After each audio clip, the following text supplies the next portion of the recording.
ఏంటంటే మొత్తం బ్లాకింగ్ అంతా చేసుకున్న తర్వాత ఆర్టిస్ట్ కో క్రియేటివిటీ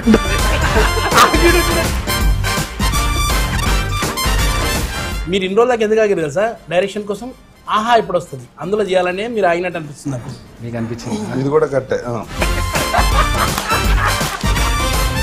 చిరంజీవి గురించి మనం సినిమా మాట్లాడుకున్నాం, కానీ చాలా మందికి ఏంటంటే చిరంజీవి అనగానే మెగాస్టార్ చిరంజీవి గారు, జై చిరంజీవా అట్లా అనిపిస్తుంది. సో మీరు స్టోరీ విన్నారు, ఈ టైటిల్ అనుకున్నప్పుడు ఇది యాప్ట్ అనుకున్నారా, ఇంకేదైనా ఉంటే బాగుంటుంది అనుకున్నారా మీరు? మన కథకే చిరంజీవి చాలా రాజు గారు మీకు నాకు స్టోరీ విన్నప్పుడు అంటే కాన్సెప్ట్ చాలా కొత్తగా ఉంది, ఫన్ ఉంది, ఇంప్రూవైజ్ అవుతాయి, ప్లస్ ఇంకుంటే కామెడీ కామెడీ అనుకున్న దానికంటే ఇంకా బెటర్గా వస్తుంది. అంటే షూటింగ్ మనం ఎక్కడ కూడా ఏంటంటే అమ్మాయి వాళ్ళు చాలా కష్టపడి అట్లీస్ట్ ఆర్టిస్టులు ఎవరికి కూడా అలా అనిపించలేదు, హ్యాపీగానే అయిపోయింది షూటింగ్ అంతా. నీ సంగతి నాకు తెలిసిన డైరెక్టర్ కాబట్టి. కానీ ఒకటే ఏంటంటే అంబులెన్స్ ట్రాఫిక్ లో అంబులెన్స్ ఇంకా ఫాస్ట్ ట్రాఫిక్ కదలట్లేదు సార్. కానీ అంబులెన్స్ నడిపారు అన్న, మొత్తం ఆయనే నడిపారు. అంటే అంబులెన్స్ బాగా నడుపుతారు, మామూలు గారు అయితే వెనకాల అంబులెన్స్ బాగా అవ్వాలి, వెనకాల అంబులెన్స్ అది అంబులెన్స్ దగ్గర ధైర్యం వచ్చి ఉంటది. పర్లేదు ఇక్కడి నుంచి వెళ్ళిపోవచ్చు. కర్మ సిద్ధాంతాన్ని నమ్ముతారా? నమ్ముతాను. ఎవడైనా నమ్ముతారు. కర్మ అనేది ఎలా ఉంటుంది అంటే, ఇప్పుడు ఫర్ ఎగ్జాంపుల్ గిల్లారంటే నేను ఎవడొచ్చి అక్కడి నుంచి గిల్లేస్తాడని కాదు కదా, what goes around comes around. I believe నేను కర్మ అంటే హిందీ సినిమా కర్మ కాదు. కాదు ఈయన ఏదో ప్రిపేర్ ఇచ్చారు చెప్పండి. మీరు పక్క కూర్చున్నప్పుడు నర్వస్ సార్ యాక్చువల్గా నేను ఏం మాట్లాడితే ఏమైతే అర్థమైతలేదు. టైటిల్ బాగుంది, టైటిల్ లోగో కూడా నాకు ఫస్ట్ బజ్ పోస్టర్ తో బాగా వేషం గురించి చెప్పే టైట్లు లోగో పేరు ఈ కాదు, నీ వేషం గురించి చెప్పు. ఆ వేషం గురించి చెప్పాలంటే క్యారెక్టర్ నిజంగా చెప్పున్నావి. నాకైతే డబ్బింగ్ ఎప్పుడు నాది నేనే నవ్వుకున్నా సార్, అంత నవ్వుకున్నా సార్ ఫస్ట్ టైం. మీ యాక్టింగ్ మీరు నవ్వుకున్నారు, ఇప్పుడు నవ్వుతుంది. నా డౌట్ జనం నవ్వరు.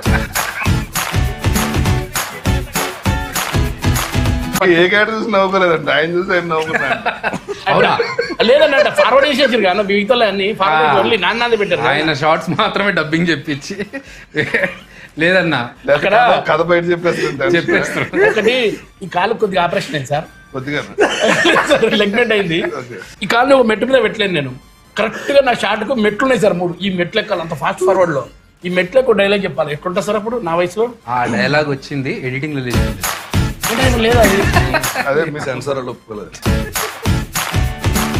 అన్న. యముడి గురించి మనం ఈ సినిమాలో కొత్తగా చెప్తున్నాము. అంటే ఇప్పటి వరకు యముడు అనగానే యమగోళ, యమలీల ఎక్కువగా తెలిసిన సినిమా, కానీ మన దాంట్లో యముడు కూడా ఒక దేవుడే, పూజార్హుడు. అండ్ ఆయన సూర్య భగవానుడికి పుత్రుడు, శనిదేవుడికి సోదరుడు అనే విషయాన్ని మళ్ళీ ఒకసారి ఆడియన్స్కి చెప్తూ, ఇప్పటి వరకు ఎవరికి చెప్పని పాయింట్ ఇంకోటి ఏంటంటే, యమధర్మరాజుకి మన భారతదేశంలో 2 గుళ్ళు ఉన్నాయి. అందులో ఒకటి తమిళనాడులో ఉంటే ఒకటి మన తెలంగాణలో ఉంది. సో ఇప్పటి వరకు ఈ విషయాన్ని ఎవరు ఎక్స్ప్లోర్ చేయలేదు, మనం ఆ పాయింట్ని బయటకు తీసుకొస్తున్నాం అన్న. అంటే దేవుళ్ళ గురించి చెప్పేంత గొప్పలం కాదు, కానీ ఒక జనాలకు తెలియని ఒక కొత్త పాయింట్ని మనం చెప్తూ దాంతో పాటు ఒక స్టోరీని ఎంటర్టైనింగ్గా తీసుకెళ్తున్నాము. అండ్ చాలా హ్యాపీ అనిపించింది నాకు షూట్లో మీరు ఒక మేజర్ పార్ట్ ప్లే చేస్తూ. నేను అనుకోలేదన్నా నిజం అంత కుదురుతుంది అంత తొందరగా అని అనుకోలేదు, కానీ థ్యాంక్ యూ మా యాక్సెప్ట్ చేసినందుకన్నా. నిజంగా అన్న మీరు ఆ రోల్ యాక్సెప్ట్ చేసి ఆ క్యారెక్టర్ చేయడం వల్ల నాకు పెరిగింది. ఏంటి చెప్తారా, ఏంటి కామెంట్ ఏం లేదు సార్. నిజంగా సార్ నేను ఏమడిగినా తెలుసా సార్, అన్న షూటింగ్ అంతా అయిపోయి ఇంకా కాస్ట్యూమ్ నేను తీసుకోవాలని అడిగాను సార్. మీ కాస్ట్యూమ్ అంటే మీ లుంగి కానీ అవన్నీ ఎంత భలే ఉండే సార్. సినిమా చూసారు? లేదు సార్, నేను డబ్బింగ్ లో యాక్చువల్గా షూటింగ్ ఉండే కదా సార్, నేను మీతో పాటు సంజయ్ నేను అందరం ఉన్నాం కదా సార్. ఆ లాస్ట్ 2 days చూశాను, నాకు కూడా హ్యాపీ అనిపించింది. మీకు ప్రతిదానికి హ్యాపీ అనిపిస్తుంది, టైటిల్ హ్యాపీ అనిపిస్తుంది, లోగోకి హ్యాపీ అనిపిస్తుంది. అండ్ మన టీజర్ రిలీజ్ కంటే ముందు నాకు కలలో ఒక పెద్ద బుల్ లేచి అలా నడుస్తూ ఉంటే నేను షాక్లో చూస్తున్నాను. కట్ చేస్తే నెక్స్ట్ డే మన టీజర్ రిలీజ్, దానికి మంచి రెస్పాన్స్, అంత బ్లెస్సింగ్స్, చాలా హ్యాపీ. మీకు ఎప్పుడన్నా దేవుడు రిలేటెడ్ కళలు కానీ ఏదైనా కోఇన్సిడెన్స్ ఇది దేవుడు మనకు చేశాడు అనే లాంటి ఏమైనా సిచ్యువేషన్స్ ఎదురైనా? జరుగుతాయి, చేస్తాం, రిజల్ట్ వస్తుంది. నాకు దేవుడు కళ్ళకు రాడు, కానీ నేను ఫ్లై అవుతుంటారా?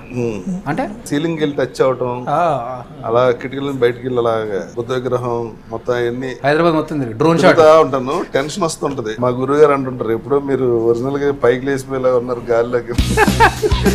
నా కళ్ళ కథ వస్తాయి. సినిమా కథలన్నీ ఏవో ఒకటి ఇప్పుడు ఆలోచిస్తూ ఉంటాయి, ఏదో ఆలోచన కళ్ళు సీళ్ళు ఏవో వస్తాయి. ఒక తెలివి వచ్చి అదృష్టంగా తెలివి వచ్చిందంటే ఫోన్ రికార్డ్ చేసుకుంటా, లేదంటే చాలా మందికి అట్లా కళలో థాట్స్ వస్తూ ఉంటాయి మంచి మంచి. అవును, కళ్ళలో వచ్చినాయి కథల కింద రాసిన ఇద్దరు ముగ్గురు తెలుసు. చాలా సార్లు ఏంటంటే లేచిన తర్వాత 10 minutes తర్వాత మర్చిపోతాం చాలా వరకు కదా. తెలివి వచ్చిందంటే పడుకుని ట్రై చేసి వీలైనంత వరకు keep trying to recollected back మొత్తం అంతా వీలైనంత వరకు గుర్తెచ్చుకొని రికార్డ్ చేసుకొని పక్కన. నాకు ఈ యాక్చువల్గా కళ అంటే గుర్తొచ్చింది. ఈ కాన్సెప్ట్ నాకు చిరంజీవి కాన్సెప్ట్ ఎట్లా వచ్చిందంటే, నేను ప్రసాద్ ల్యాబ్ నుంచి ముందు నుంచి వెళ్తూ ఉంటే ఒక అంబులెన్స్లో ఒక మనిషిని హాస్పిటల్ తీసుకెళ్తున్నాను. ఒక మనిషికి ఎప్పుడు చేస్తాడో ఎప్పుడు బతుకుతాడో తెలిస్తే ఏమన్నా కొంచెం దానికి తగ్గట్టుగా ఏమన్నా ఏముండదు, తీరని కోరిక తొందరగా పోతాడు. అలా నాకు కనుక తెలిస్తే నేనేమన్నా చేయకుండా ఆగిపోయిన బకెట్ లిస్ట్ మొదలెట్టండి, ఏదో ఒకటి చేద్దాం. డైరెక్టర్గా పేరు పడితే చాలనుకున్నా. ఇప్పుడు మనకి ఎప్పుడు నెక్స్ట్ బకెట్ తన్నేసి ఎవరిలో ఉన్నా పర్లేదు నాకు, కానీ అది నిజంగా ఆ ఒక్క భయం మాత్రం ఉండిపోయింది నాకు. అది ఎప్పుడు అంటే కరోనా టైంలో. ఆ టైంలో అనుకున్నాను, అబ్బా డైరెక్టర్గా పేరు పడకుండానే పోవాల్సి వస్తుందేమో. అసలు నాకేంటంటే ఇందులోంచి ఎలా బయటపడతారు అంటే, బయటకు వస్తే ఒకడు ఊపిరి పీల్చుకుంటే ఇంకోటి తగిలితే వచ్చేస్తుంటే ఇంకా ఇది ఎలా సర్వే అవుతుంది, ఇది ఎలా బయటకు వెళ్తుంది, ఎగ్జిట్ ఎలా ఉంటుందని ఆలోచించేవాడు నేను. నైస్, అదొక కొత్త థాట్. అంటే తలుపులు వేసి కూర్చుంటే ఎంతకాలం అంటే కూర్చుంటే ఒకటి ఏంటంటే అప్పట్లో వేరే పర్యాడు we have to keep trying to as much as information available to us. So అప్పుడు ప్రతి ఒక్కటి చెప్పింది ఏంటంటే we will grow immune to it over time. అది ఎప్పటికో వద్దే. కానీ దాని తర్వాత లైఫ్ స్టైల్ మారిందన్న. కరోనా తర్వాత చాలా మంది ఇది కాదు లైఫ్, రోడ్ నెంబర్ 45 వస్తే తెలుస్తుంది. ఏమైందన్న రోడ్ నెంబర్ 32 పబ్లు ఉన్నాయి కదా, అన్ని బిజీ.